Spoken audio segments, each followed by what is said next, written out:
بسم الله الرحمن الرحيم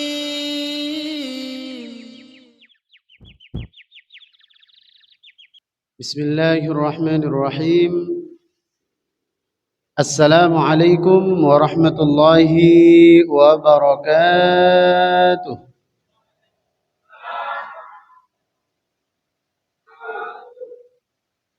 الحمد لله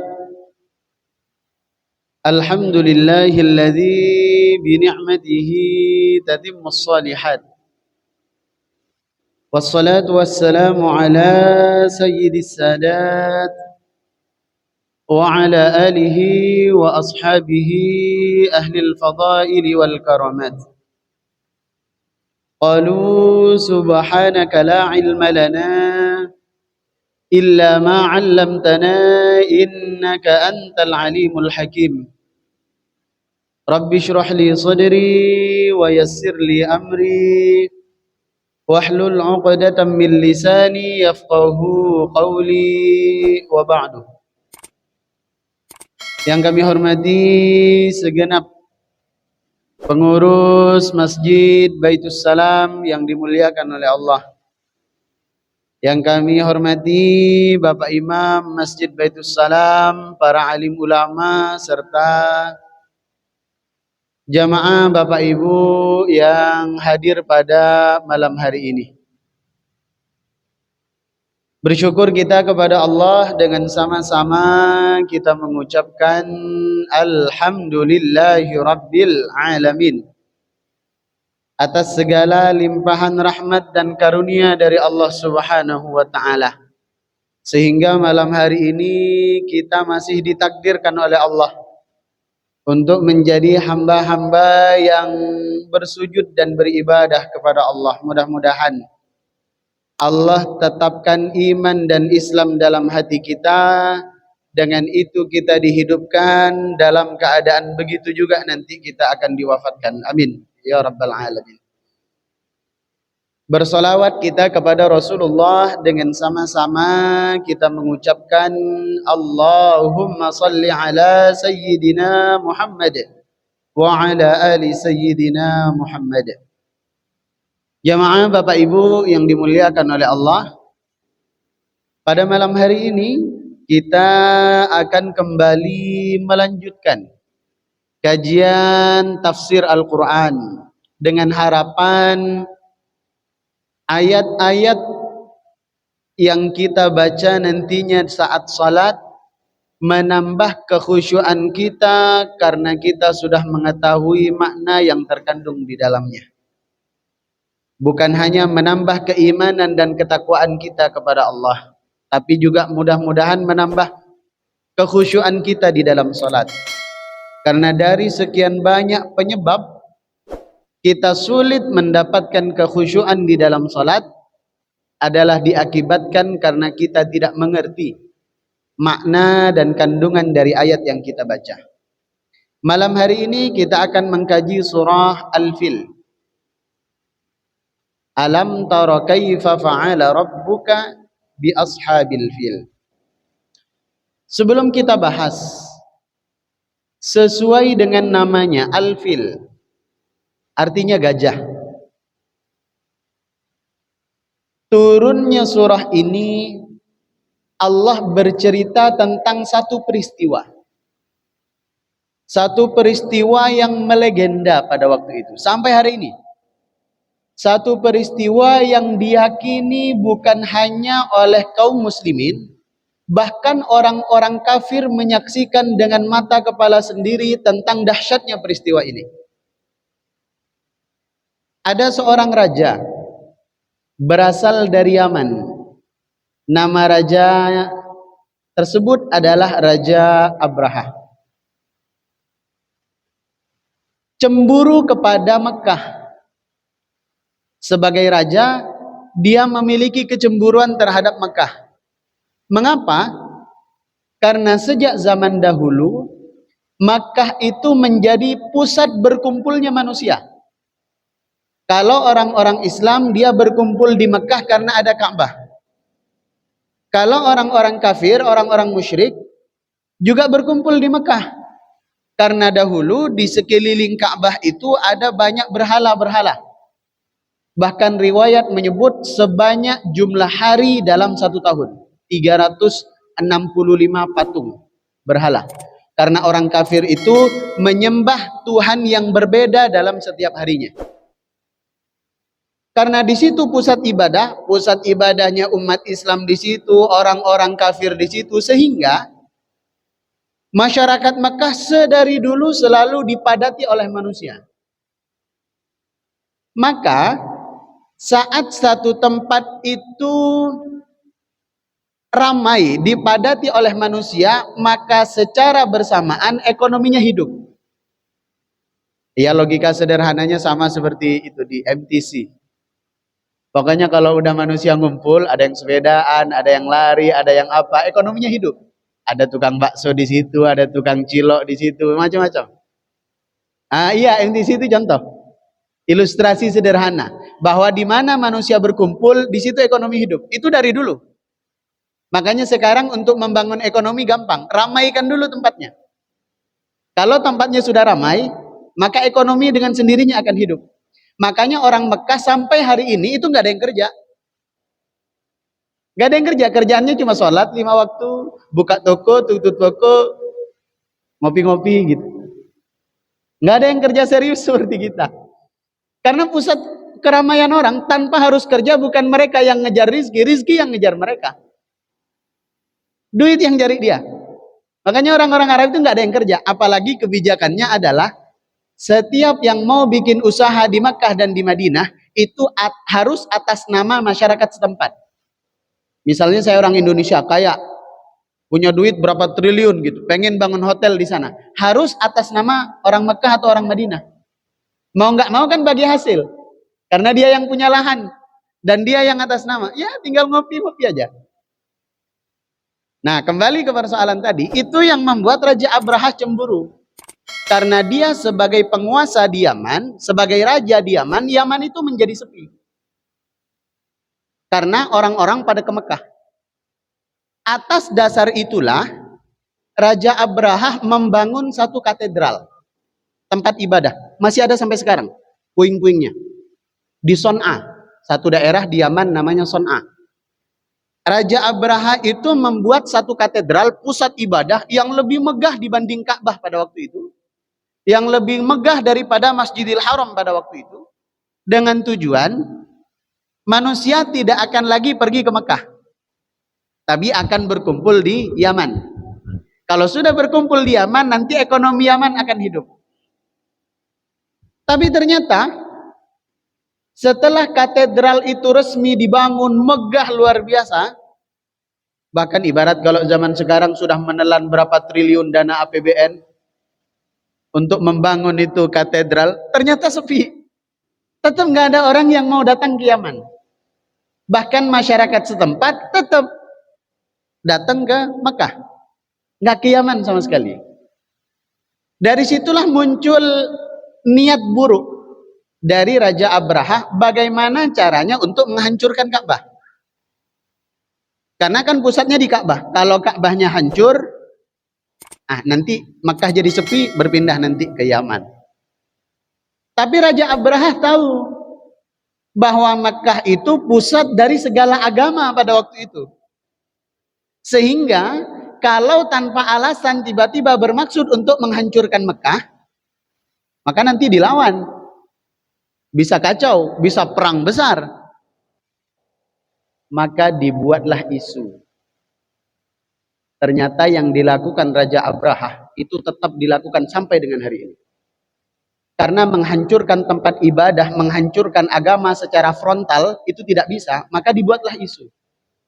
Isunya gimana? Ada orang-orang dari Mekah yang dibayar oleh Raja Abraha. Dibayar untuk datang ke Yaman, bertujuan untuk membakar katedral yang dibangun oleh Raja Abraha. Kalau itu terjadi, kan Raja Abraha punya alasan. Oh, dia duluan kok yang memulai merusak katedral kami. Dia duluan kok yang menabuh genderang perang. Karena kalau melawan duluan nggak mungkin. Orang Mekah nggak mungkin juga merusak katedral, karena itu berpotensi konflik. Maka dibayarlah orang untuk membakar katedral. Ketika dibakar, rame seluruh jazirah Arab bahwa katedral yang dibangun oleh Raja Abrahah dibakar oleh orang Mekah. Tapi ternyata orang Mekah sudah diancam, saya akan melawan ke sana. Saya akan menghancurkan Ka'bah. Saya akan memerangi orang Mekah karena orang Mekah telah merusak katedral kami atas propaganda tadi. Ternyata orang Mekah nggak tersulut, orang Mekah diam aja, nggak terpancing.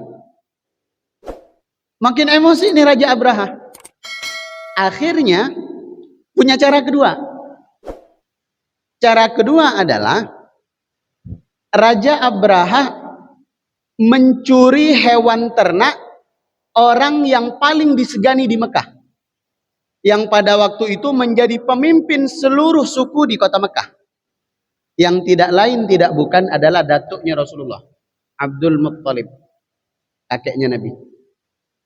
Dicurilah ontanya sebanyak 100 ekor. Dicuri, dibawa ke Yaman, nggak dibunuh, cuma dicuri untuk menyulut emosi. Nanti kalau Abdul Muttalib emosi nyerang Yaman, Yaman bisa nyerang balik dengan serangan yang lebih besar. Itu dilakukan pada orang-orang kafir hari ini. Jadi menyulut api dulu, nanti kalau kaum muslimin nyerang sebagai bentuk pembelaan, dia punya dalih untuk membalas dengan balasan yang lebih keji. Persis. Setelah dicolong, setelah dicuri ini 100 ekor onta, Abdul Muttalib datang seorang diri ke Yaman, nggak bawa pasukan, nggak bawa peralatan perang, datang seorang diri ke Yaman. Ketika sampai di istananya Raja Abrahah, kemudian Abdul Muttalib bilang, Raja, kamu yang colong onta saya, kamu yang nyuri 100 hewan ternak saya. Kata Raja Abrahah, iya memangnya kenapa? Kembalikan, itu onta punya saya. Raja Abrahah emosi karena Abdul Muttalib itu terkenal orang yang sangat membela Mekah, orang yang sangat membela masyarakat Mekah, orang yang sangat membela Ka'bah, orang yang sangat menjaga dan militan terhadap tanah suci. Raja Abrahah ngomong, Abdul Muttalib, saya kecewa dengan kamu. Saya kira kamu kemari untuk membela Ka'bah, karena saya hendak menghancurkannya. Saya kira kamu kemari untuk membela orang-orang Mekah, untuk membela tanah suci. Ternyata kamu kesini hanya mikirin onta kamu sendiri saja, tanpa mikirin Ka'bah yang mau saya hancurkan. Ternyata serendah itu martabat kamu. Kata Raja Abrahah. Kata Abdul Muttalib, Raja, saya kemari hendak menjemput 100 ekor unta, karena unta itu punya saya. Maka saya berhak menjaga apa yang menjadi milik saya. Sementara engkau bermaksud menghancurkan Ka'bah. Ka'bah itu bukan milik saya. Ka'bah itu milik Tuhan. Maka bukan saya yang akan menjaga, tapi Tuhan yang akan menjaga. Makin tersulut nih Raja Abrahah. Karena tidak siap menghancurkan seorang diri, ngajak Raja Persia, ngajak Raja Romawi untuk kongsi, untuk menjadi bekerja sama dengan dibuat propaganda. Ayo kita hancurkan Ka'bah, karena Ka'bah telah orang Mekah telah menghancurkan tempat ibadah kita. Jadi kita mau menyerang Mekah atas nama agama, untuk bela agama. Nanti dijawab oleh Allah, alam yaj'al kaidahum fi tadlil. Nah, itu cikal bakal terjadinya peristiwa yang Allah ceritakan dalam surah Al-Fil. Saya mesti jelaskan kronologis ini karena nanti Allah maha teliti dalam mengungkap kasus ini satu persatu. Kita bahas dari ayat pertama. Bismillahirrahmanirrahim. Alam tara kaifa fa'ala rabbuka bi ashabil fil. Tidakkah kamu melihat wahai Muhammad? Atau bisa juga diartikan, tidakkah kamu mengetahui wahai Muhammad bagaimana Tuhanmu telah berbuat kepada pasukan bergajah. Ayat ini turun kepada Nabi Muhammad dengan diawali pertanyaan, kamu tahu enggak bagaimana dahulu Tuhanmu telah berbuat, Tuhanmu telah membela kepada Ka'bah yang hendak dihancurkan oleh pasukan bergajah. Pertanyaannya adalah, layak enggak pertanyaan ini diajukan kepada Nabi yang secara realita Nabi itu lahir setelah peristiwa itu. Jadi saat peristiwa Raja Abraham menghancurkan Ka'bah itu digagalkan oleh Allah, itu Nabi belum lahir. Nabi belum lahir. Beberapa bulan setelah peristiwa itu, dalam riwayat ada yang menyebut 5 bulan, ada yang menyebut 9 bulan. Setelah peristiwa itu, Nabi baru lahir. Beberapa tahun kemudian, setelah Nabi sudah usia 40 tahun lewat, baru turun ayat ini. Tahukah kamu, wahai Muhammad, bagaimana Tuhanmu telah berbuat kepada pasukan bergajah? Pertanyaannya adalah, Nabi menyaksikan nggak peristiwa itu? Tentu tidak, karena itu terjadi sebelum Nabi lahir. Bahkan kalaupun Nabi setelah lahir, Nabi kan masih bayi, tidak tahu persis bagaimana peristiwa itu terjadi. Lantas, apa maksud di permulaan awal ayat ini? Allah bertanya kepada Rasulullah, tahu nggak kamu, wahai Muhammad, bagaimana Tuhanmu berbuat kepada pasukan bergajah? Maka ayat ini sebenarnya bukan untuk dijawab. Pertanyaan dalam ayat ini bukan untuk dijawab, melainkan untuk memberitahu. Sama seperti bahasa kita sehari-hari. Tidak setiap pertanyaan itu membutuhkan jawaban. Bahkan kadang-kadang kita ingin menjelaskan sesuatu kepada orang, kita awali dulu dengan pertanyaan. Bukan untuk dijawab, tapi justru kita ingin memberitahu. Contoh. Semalam saya sholat istikharah untuk perkara yang besar. Saya mesti milih 01, 02, atau 03. Kalau dilihat dari teori politik, ini nggak ada yang sempurna nih. Ini ada cacat nih. Maka kita sebagai manusia yang lemah butuh bantuan Allah untuk menentukan pilihan mana yang terbaik menurut Allah. Karena yang baik menurut manusia belum tentu baik menurut Allah. Akhirnya saya sholat istikharah. Kemudian saya bilang ke jamaah, jamaah tahu tidak hasil istikharah saya semalam seperti apa? Saya nanya, jamaah tahu tidak hasil istikharah saya semalam? Itu bukan untuk dijawab. Tahu atau enggak tahu, bukan untuk dijawab. Justru saya mengawali pertanyaan itu untuk memberitahu. Nah, sama dengan alam tara kaifa fa'ala rabbuka bi ashabil. Jadi sebenarnya Allah ingin memberitahu, tapi diawali dengan kalimat pertanyaan agar memancing rasa penasaran Nabi Shallallahu Alaihi Wasallam. Lanjut, ayat yang kedua. Alam yaj'al kaidahum fi tadlil. Allah menjadikan kaidahum. Kaidahum itu lawan katanya makar. Kalau makar itu niat buruk yang dilakukan terang-terangan. Itu namanya makar. 2019 kan viral istilah makar itu kan. Makar itu niat buruk, apapun niat buruknya, dan dilakukan terang-terangan. Tapi kalau kaidah itu niat buruk yang tersembunyi.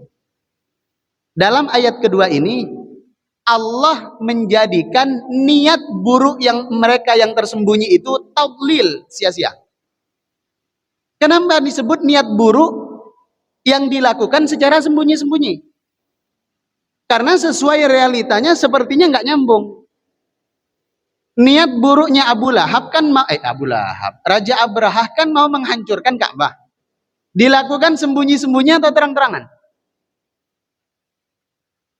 Mestinya terang-terangan. Orang tadi udah ngumumin mau nyerang Ka'bah, mau menghancurkan Mekah, mau memerangi penduduk Mekah. Kan itu terang-terangan.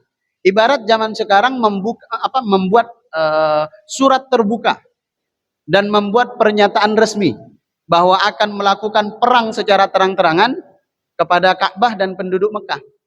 Itu terang-terangan. Mestinya menggunakan kata makar. Tapi dalam ayat ini Allah menggunakan kata kaidah. Niat buruk yang dilakukan secara sembunyi-sembunyi.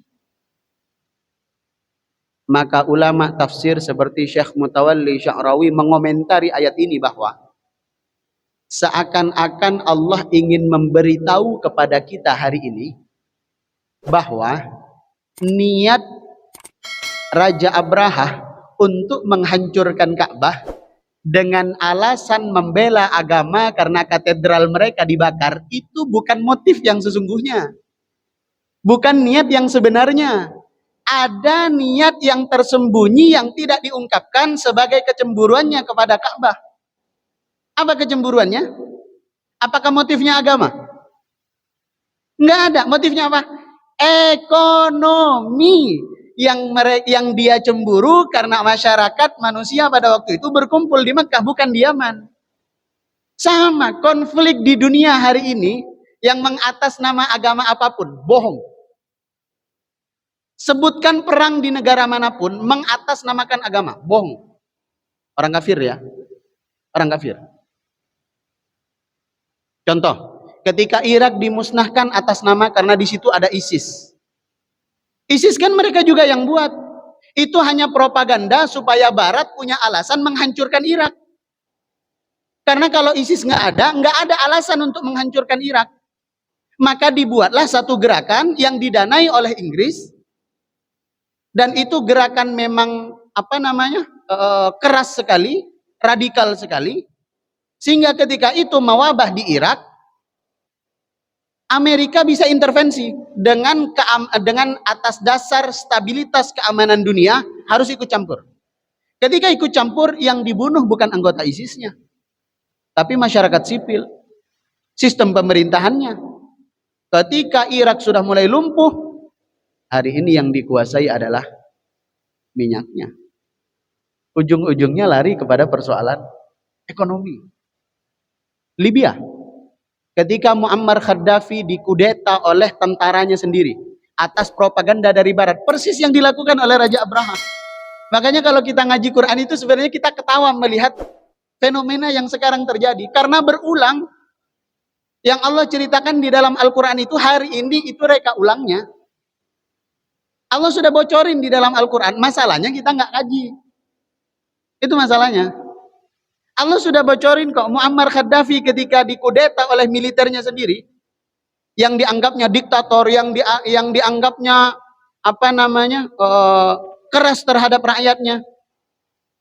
Coba ketika Muammar Gaddafi dibunuh oleh rakyatnya sendiri, apa yang terjadi di Libya?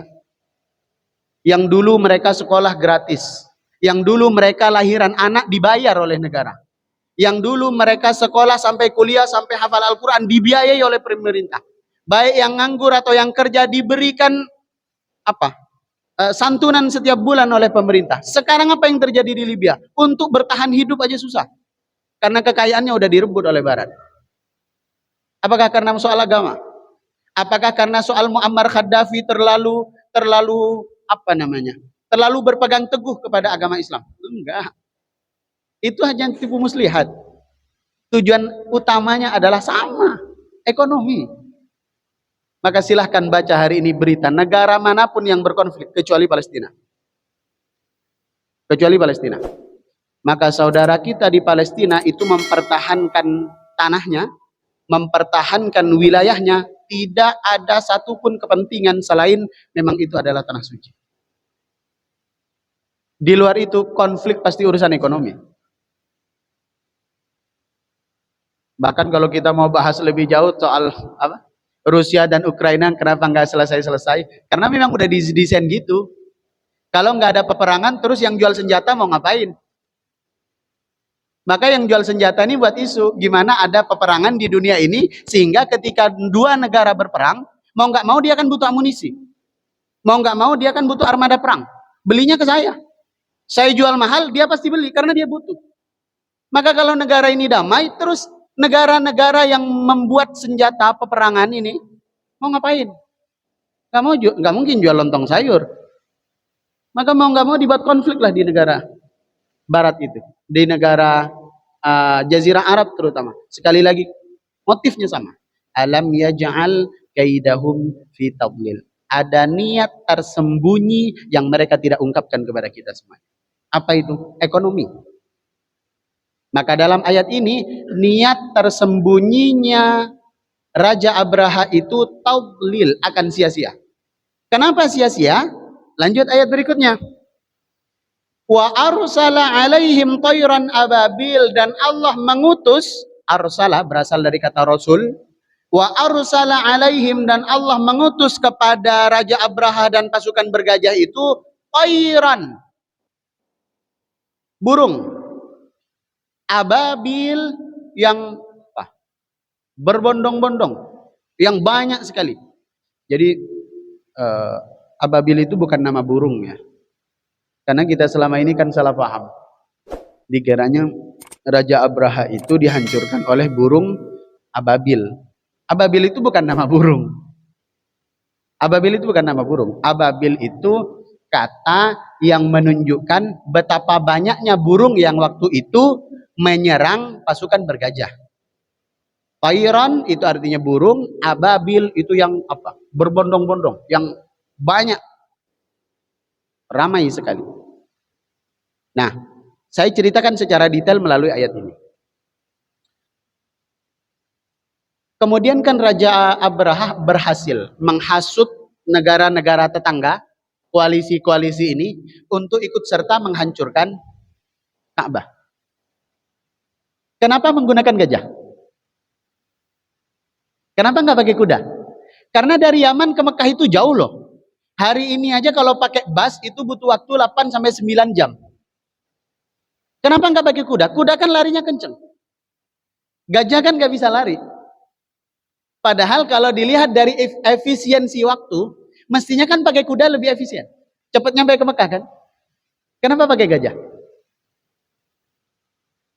Ka'bah itu sangat tinggi sekali. Tujuan Raja Abraha itu bukan hanya menyerang orang Mekah. Utamanya adalah menghancurkan Ka'bah. Kalau menggunakan kuda, maka disenggol sekuat apapun oleh ribuan kuda, Ka'bah nggak akan roboh, orang tinggi. Tapi disenggol oleh gajah, bisa roboh. Maka jauh sebelum peristiwa itu, Raja Abraha itu sudah memelihara beberapa gajah. Bahkan ada satu gajah yang paling besar disebutkan dalam riwayat, itu gajah yang tidak pernah ditemui besarnya dari generasi-generasi sebelumnya. Itu sengaja dirawat, dipelihara oleh Raja Abraha untuk menghancurkan Ka'bah. Makanya pakai gajah, karena dulu bulldozer belum ada. Karena dulu beko belum ada. Kalau ada mungkin pakai beko dari Yaman. Karena beko belum ada, hewan yang paling besar pada waktu itu gajah. Tapi sayangnya, seperti Abdul Muttalib bilang, kalau onta saya kamu curi, saya berhak bela karena onta itu milik saya. Tapi kalau kamu mau hancurkan Ka'bah, saya nggak ikut campur karena Ka'bah bukan punya saya. Ka'bah itu punya Allah. Allah Maha tahu bagaimana caranya.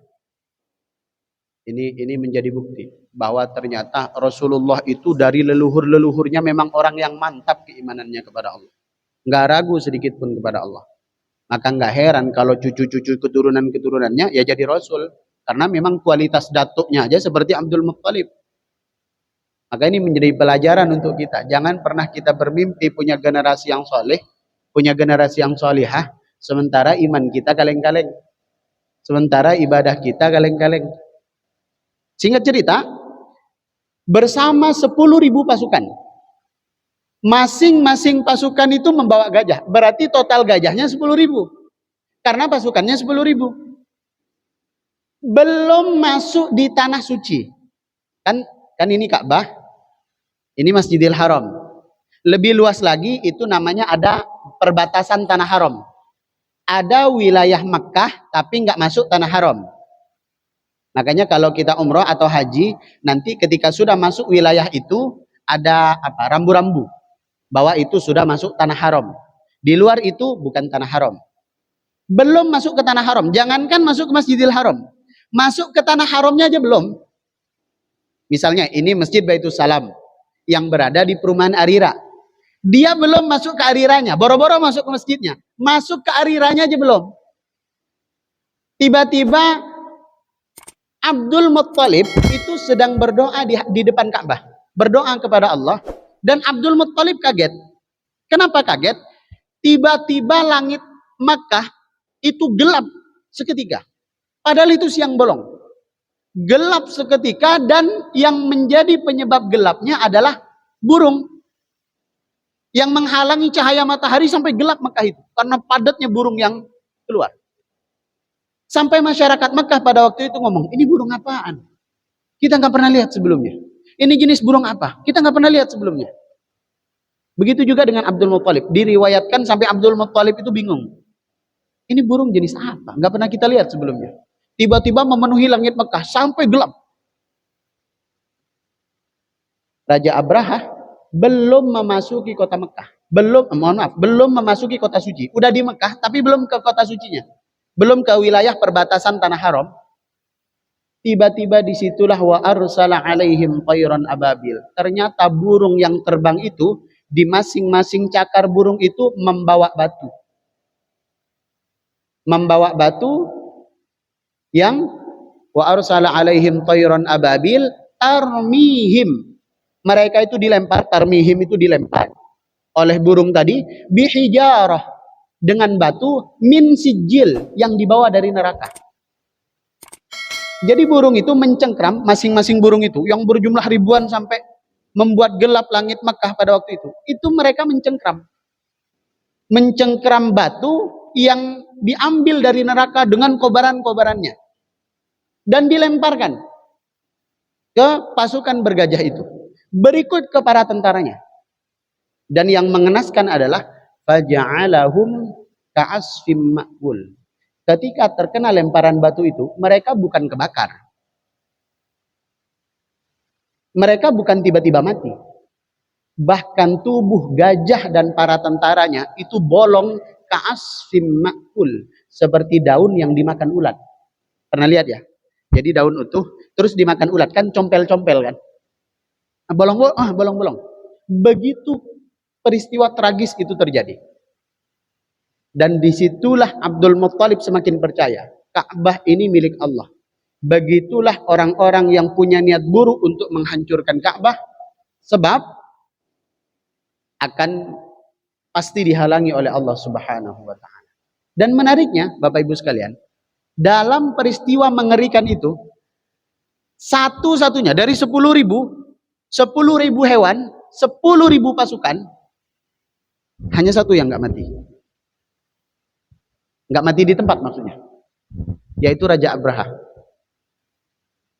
Raja Abraha itu nggak mati di tempat, meskipun ininya udah bolong, lengan-lengannya bolong karena terkena batu, tapi nggak mati di tempat.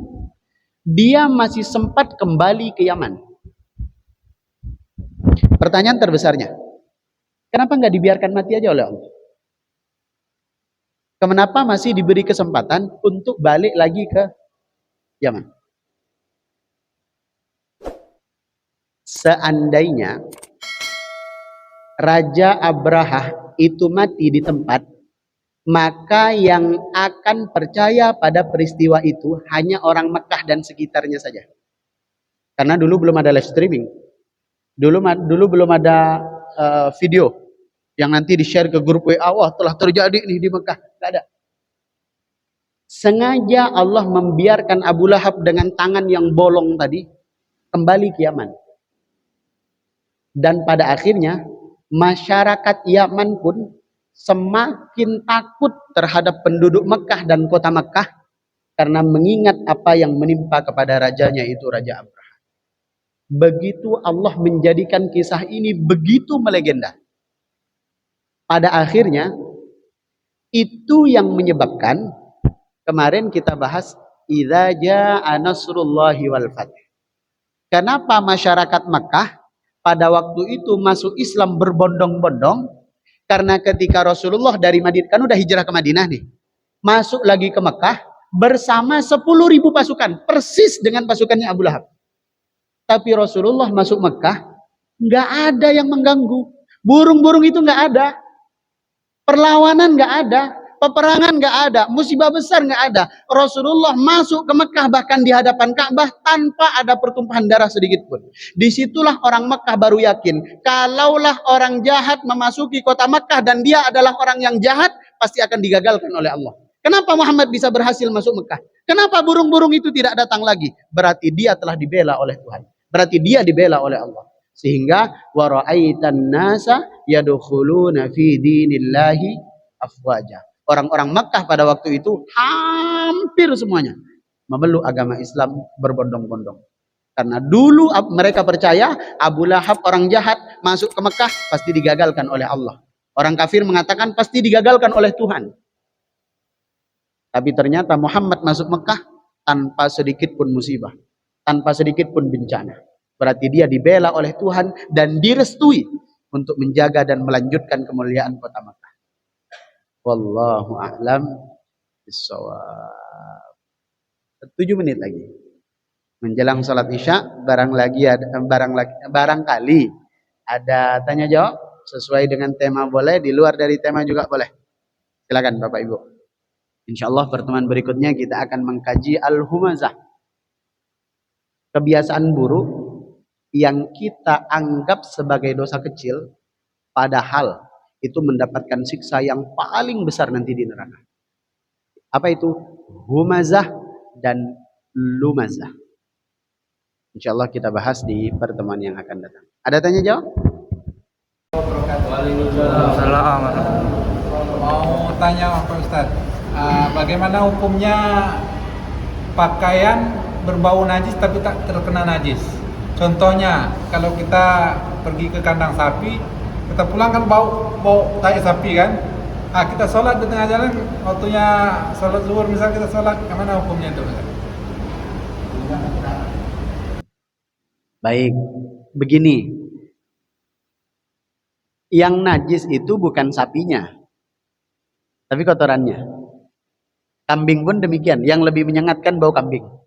Yang najis itu bukan bau kambingnya atau bukan kambingnya, tapi kotorannya.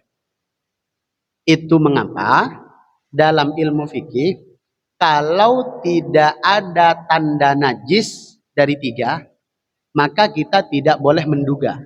Apa 3 tanda najis? Pertama, bau. Yang kedua, warna. Yang ketiga, rasa. Kalau dari 3 unsur ini nggak ada, mungkin cuma ada bau, tapi nggak ada warna. Ya orang ke kandang kambing meskipun nggak nyentuh kan, bau juga. Tapi kan warna nggak berubah, nggak merubah warna baju kita. Maka di situ tidak boleh kita menghukuminya najis. Atau bau kotoran apa? Tapi warnanya nggak ada. Nggak ada warna-warna najis. Misalnya pipis nggak ada warna-warna pipisnya dan seterusnya. Jadi harus memenuhi 3 unsur. Ada bau, ada warna, ada rasa. Tapi nggak perlu kita rasa ya. Kalau udah berwarna itu udah pasti najis. Itu hanya sebatas teori yang dibuat oleh ulama ahli fikih supaya kita lebih berwaspada. Kalau cuma ada bau sementara nggak ada warna, tidak boleh kita menduga. Karena yang najis itu jelas, yang suci itu jelas.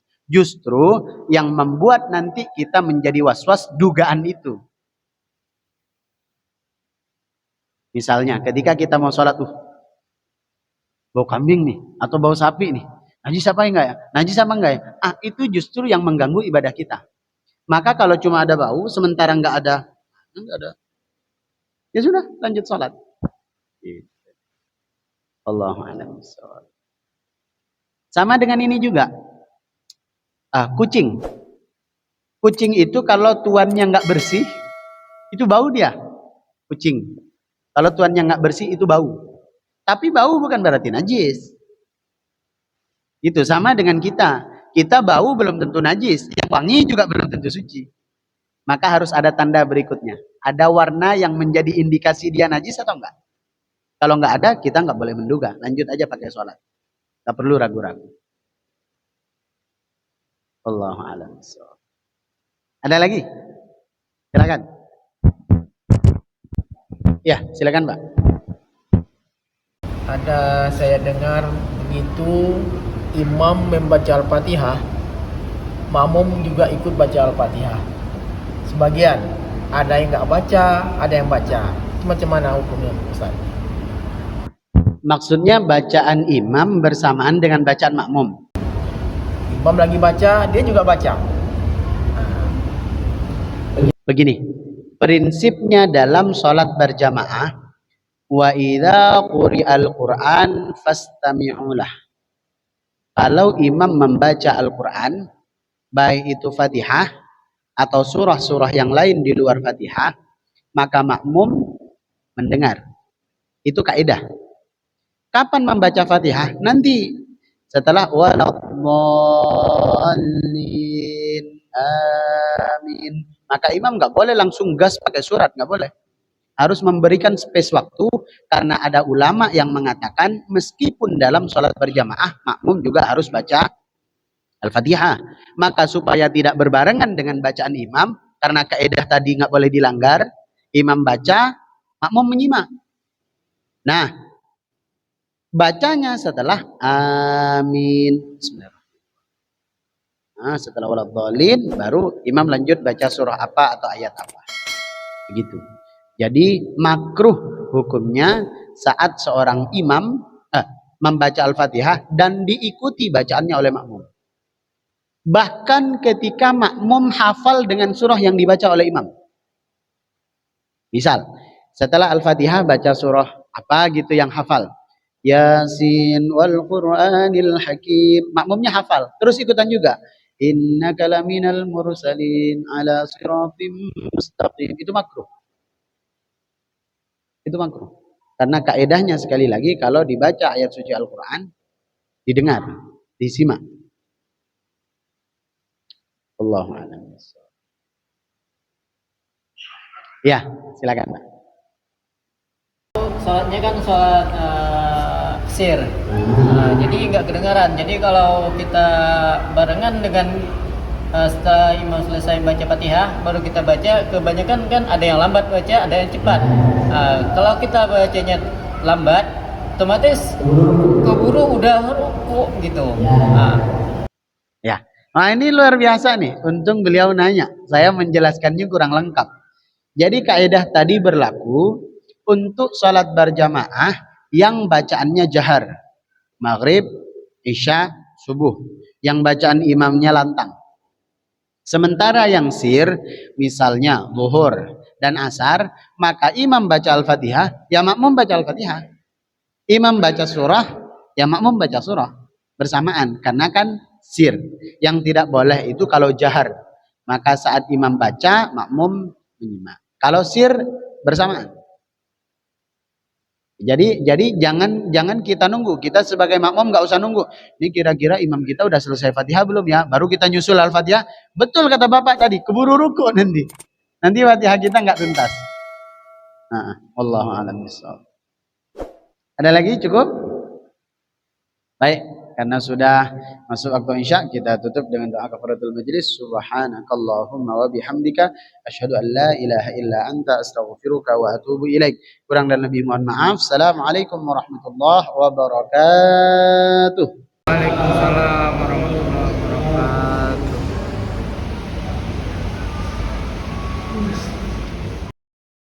Sadaqallahul azim.